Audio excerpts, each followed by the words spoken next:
Nous sommes à J-29 avant la Coupe du Monde. Nous sommes sur la 20e preview déjà. Et le pays du jour, ça sera le Panama. Et on va commencer tranquillement par les maillots que nous offre Reebok pour cette Coupe du Monde pour le Panama, avec je trouve un design, en tout cas pour le maillot domicile et pour les autres, très rétro, mais que j'aime beaucoup avec l'ancien logo Reebok. Et personnellement, j'aime bien la vibe que dégage ce maillot. Et donc pour moi, ce maillot serait peut-être un 8,5.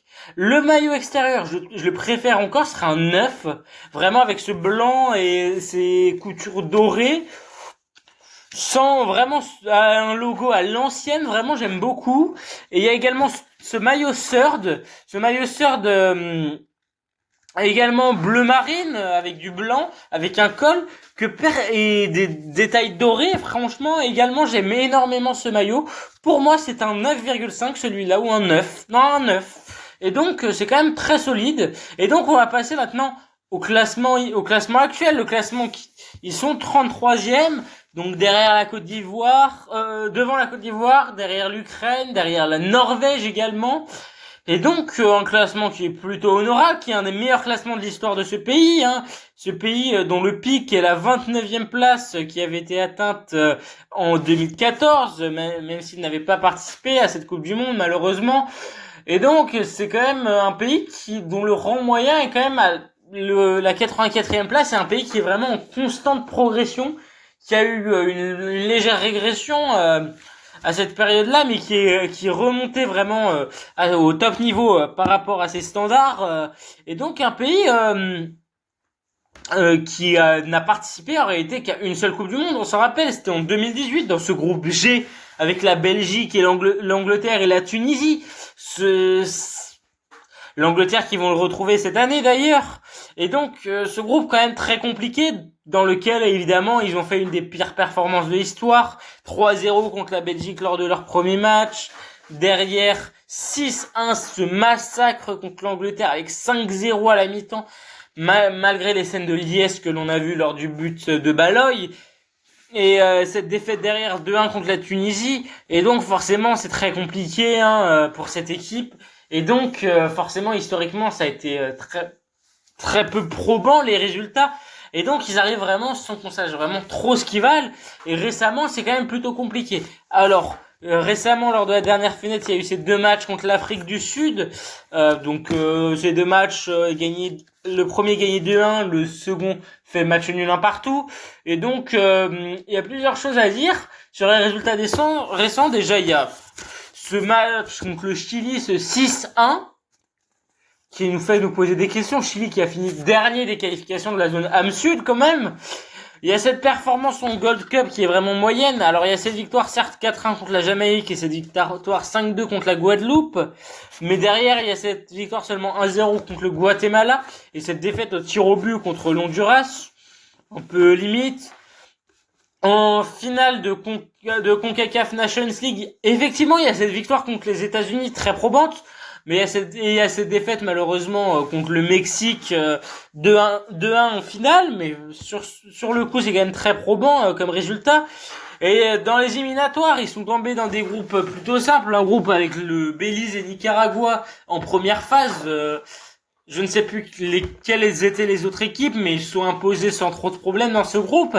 Et dans ce deuxième groupe également, dans ce groupe 1, avec le Suriname, le Guatemala et le Salvador.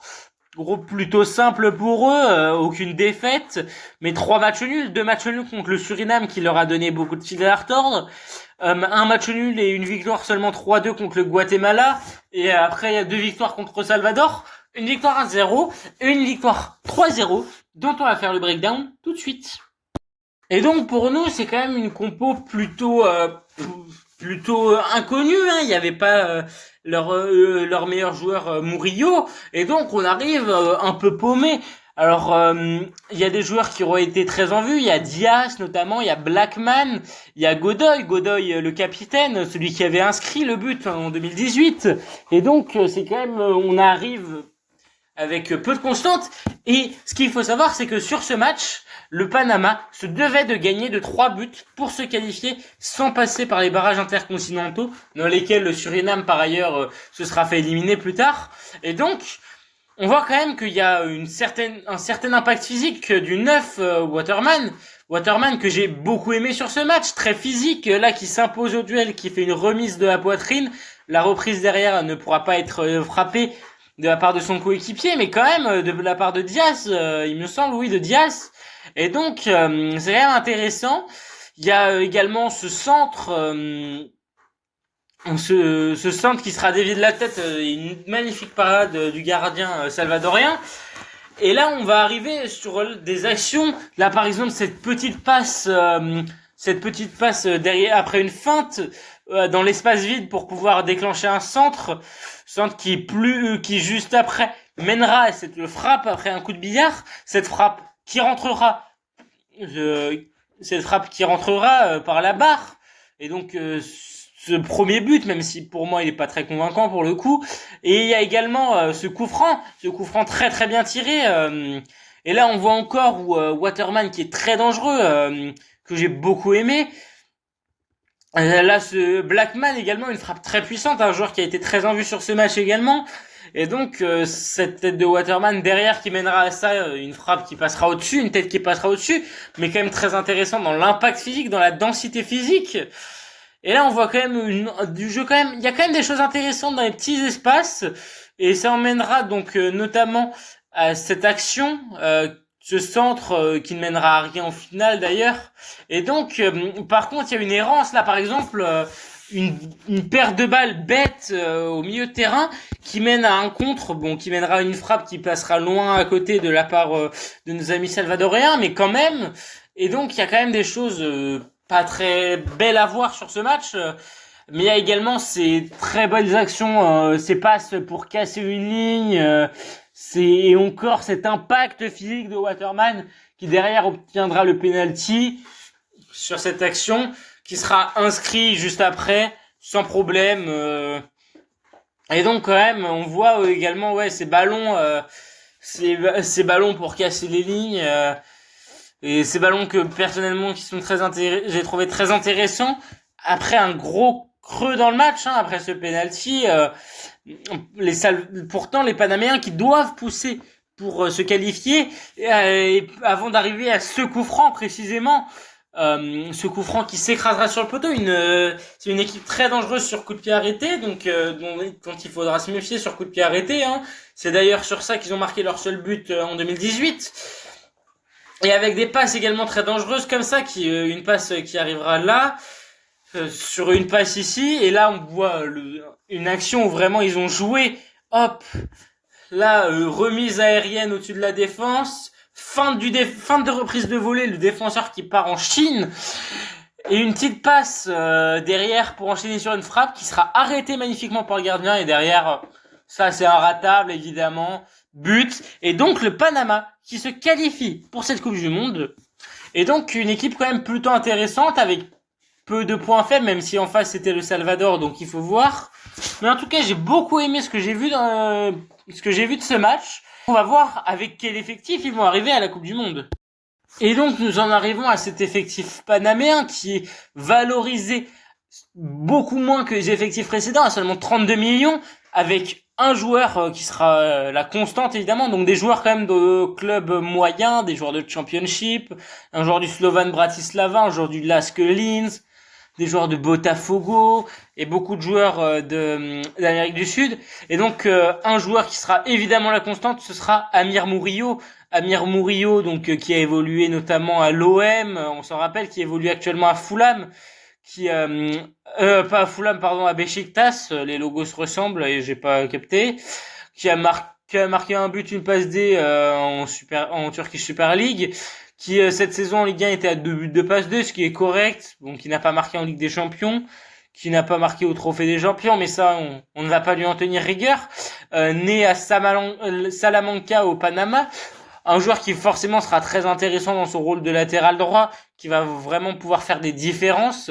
Et pour moi, la révélation, même s'il est pas jeune du tout, j'hésitais entre César Blackman et Ismaël Diaz. Mais Ismaël Diaz, pour moi, sera une de ces révélations, né à Panama City, qui joue à León, au Mexique, et donc qui est un joueur valorisé très peu, à 1,80 millions, qui est à 5 buts, 5 passes D cette saison, et qui était, qui est en tout cas dans le tournoi final, qui était également à 5 buts, une passe D dans le premier tournoi. C'est en deux phases, et qui a évolué quand même très peu en Europe, qui a été évolué dans l'EAB du FC Porto, qui a évolué au Club Deportivo, mais qui a vraiment jamais réussi à percer, et qui pour moi pourrait se révéler aux Jeux du Monde actuellement, de par son impact dans le jeu, ses dribbles, ses très bonnes passes. Il a un jeu de passe très intéressant, et franchement, il est très intéressant pour cette Coupe du Monde. Mais malheureusement, dans cette Coupe du Monde, on va passer au prono, et là, ça va être compliqué, honnêtement. Il y a le Ghana, il y a la Croatie, il y a l'Angleterre. J'ai du mal à les voir battre l'Angleterre. La Croatie, pourquoi pas, et le Ghana, pourquoi pas, mais ça sera évidemment très compliqué. Et donc, pour moi, je parierais clairement sur le fait que le Panama ne se qualifiera pas. Le Panama qui quand même, pour moi, selon moi, prendra le premier point de son histoire à la Coupe du Monde. Ça reste à voir. En tout cas, merci d'avoir regardé cette vidéo. N'hésitez pas à liker, commenter, vous abonner. Sur ce, je vous dis ciao. La prochaine vidéo, ça sera sur un adversaire de la France. Ça sera sur la Norvège.